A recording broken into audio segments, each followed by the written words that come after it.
What is going on YouTube? But Great Blades here, and today I'm going to be reviewing the Reate Exo. And now this one is the original run that they did about, well, almost 3 years ago now. So this one's a little bit different than the ones they've released recently, but I wanted to do a review on this one. So we'll do a quick measurement of the overall size.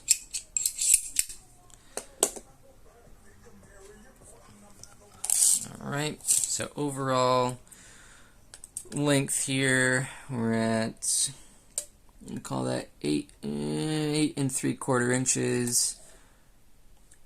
Got just under a 4-inch blade here, about 3.9 inches, and then on the actual cutting edge we're right around 3.5 inches here. Do a size comparison. Have the Demco 80-20.5 with my custom OG original goat scales on it, and then QSP Penguin. So yeah, this thing dwarfs both of them in both cutting edge, blade length, and just overall size. It is a big knife at, almost 9 inches. Definitely a full size, almost an XL knife, I would say, especially for me with my tiny baby hands, but it is a big knife. We'll do a quick comparison on the carry profile. So we'll do a profile carry between the Demco. So it is thinner quite substantially. It's just a flat chunk of tie, but it is thinner than the 20.5. And then compared to the QSP Penguin, it is even just ever so slightly thinner than the Penguin. So it won't be a horrifically hard thing to carry, but wait, it doesn't have a pocket clip. This is true. The original one didn't have a pocket clip. That's because, well, I don't know why, but it came with a Kydex sheath though, so you are able to carry it like that.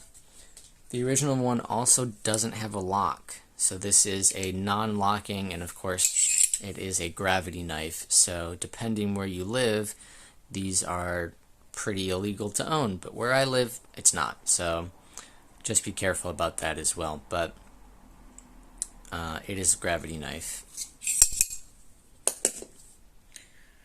Do a measurement on the. Oops, I'm out of order today. Do a measurement on the blade stock thickness here. So blade stock thickness on the Exo, the original Exo, looking at about 110 thousandths there. And then we'll do a measurement of the weight.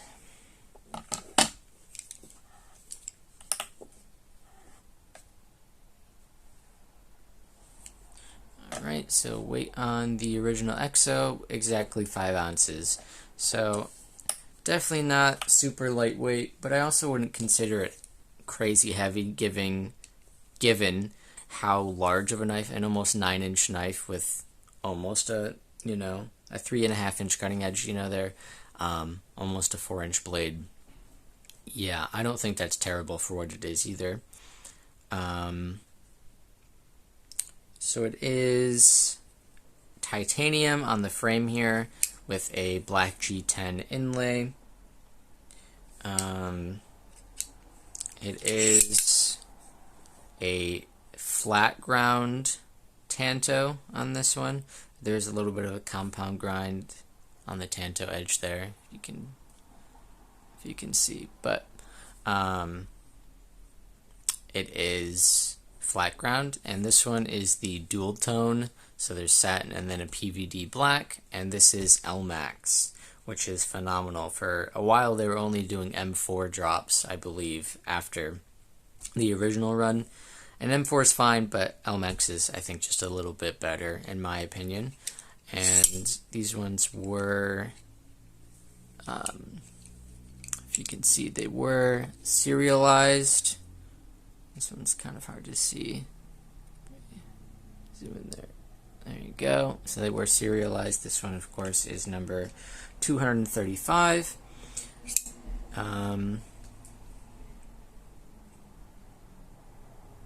This was made by Reate, so it is a Chinese knife. But of course, it being made by Reate, it's going to be phenomenal quality, you know, fit and finish. They do a really good job of all of that. They did have other variants for the inlays, of course, and the blade. You know, there was a drop point, there's the Tanto. I think now they have a couple different blade shapes as well, more of like a cleavery style one. They have a dagger ground one. So there's a couple different options for that as well. And then, of course, the inlay. G10 inlay, micarta inlay. Crane's Cutlery had an exclusive for them. They did a zircotai inlay, so if you want something a little bit crazier, you can also do that. But these are just held in with 2 screws on each side. So if you wanted some custom ones, I know there's a couple people on Instagram that have made custom scales or inlays for these. So you could also do that. As far as ergonomics, it is pretty much just a straight line. It does have jimping on the bottom and the top here, so it is comfortable, but it is just a straight line. And with no pocket clip getting in the way, you're not going to have an issue with any hot spots there. You can choke up just a little bit on the top here. There is no jimping on the blade at all, but there is jimping on the top here, so you can always just do that. But it's not uncomfortable to put your thumb on the blade either, on the top spine there. Yeah, this thing, honestly, I don't love carrying fixed blades. So carrying, the Kydex sheath, it effectively does function as carrying a fixed blade. So honestly, I don't carry this one super often, but they did recently, well, not super recently, but there is a newer one where they made the full-size original OG Exo, but they made a clip and a lock on it, so it'll lock in the open and close position. That way you're not, opening it on accident when you shouldn't be.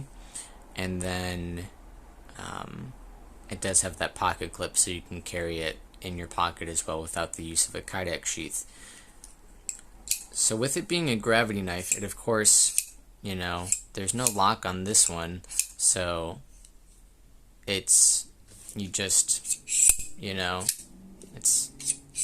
all it is. But it's never gonna come, it's not gonna surprise you in the open as long as you're holding it. It's this portion that pivots. So as long as you're holding it, in your hand, it's not gonna open on accident, because your grip to hold the knife is sufficient enough to keep it locked in place. So it won't ever slide out when you're using it. It won't ever close, and it won't ever open as long as you're holding the knife. Or if you have it in the Kydex sheath, you'll have it like this, I believe is how the sheath has you lock it in. Let me see here. Yeah, it just locks in like that. So then when you pull it out, you'll obviously be holding it. It'll be clipped in your pocket, but you'll be holding it. So then when you pull it out, it's not going to come out until you kind of remove your bottom 4 fingers there to let it pivot to open. Now, as far as a cutting tool, what your use case for having a gravity knife in particular, I'm not sure that it's any different than a normal knife, but I know a lot of people use gravity knives for hunting. I know in some states for a while the law was saying that gravity knives were illegal unless you were hunting or fishing. So I guess it's a one-handed opener, so like if your hand is wet or covered in blood, or I guess if you're in gloves, it's going to be easier to use. So I guess that's one part of it. That's not going to be my area of expertise, though.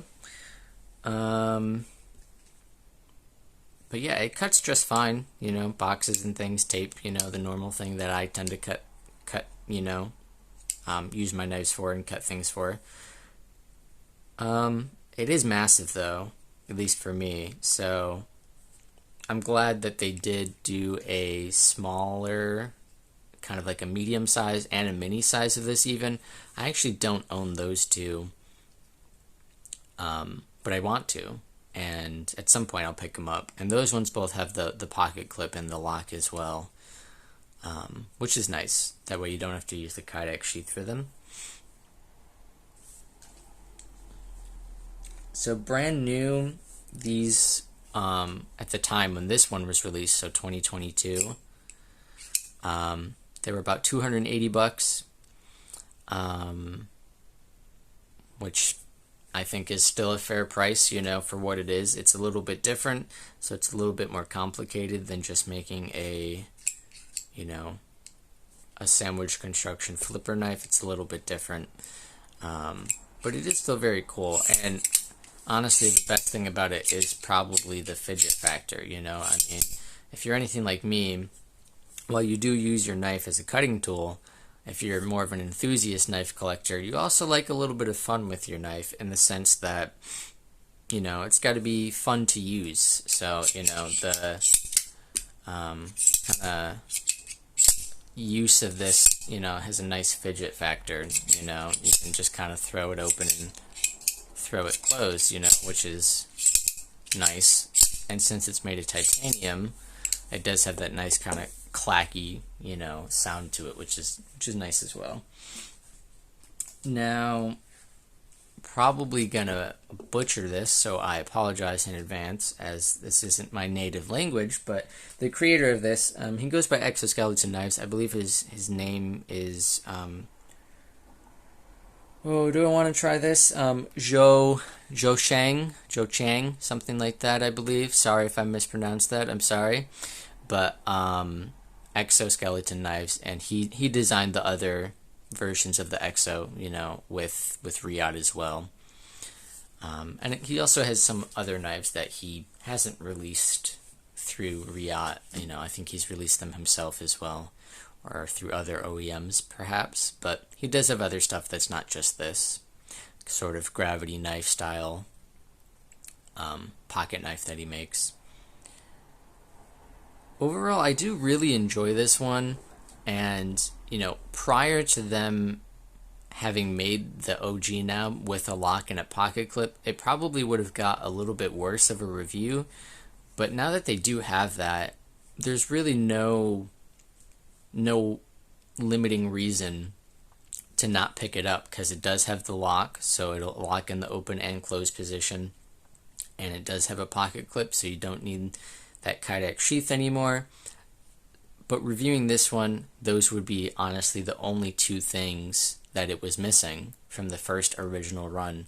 There's no pocket clip and there's no lock.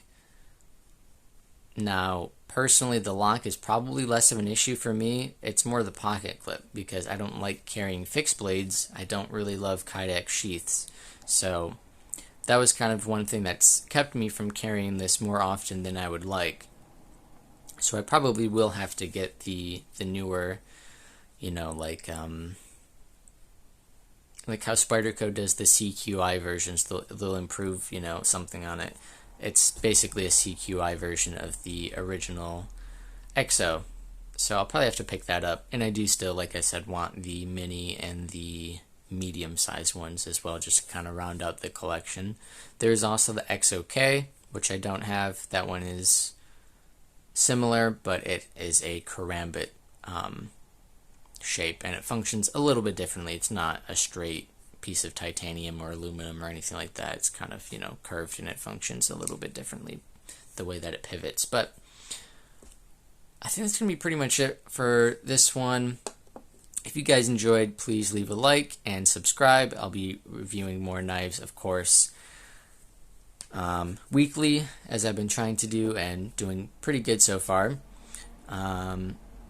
leave a comment down below. Do you guys own the original Exo? Did you want it, but you know, the lack of pocket clip or the fact it doesn't lock, did that keep you from buying it?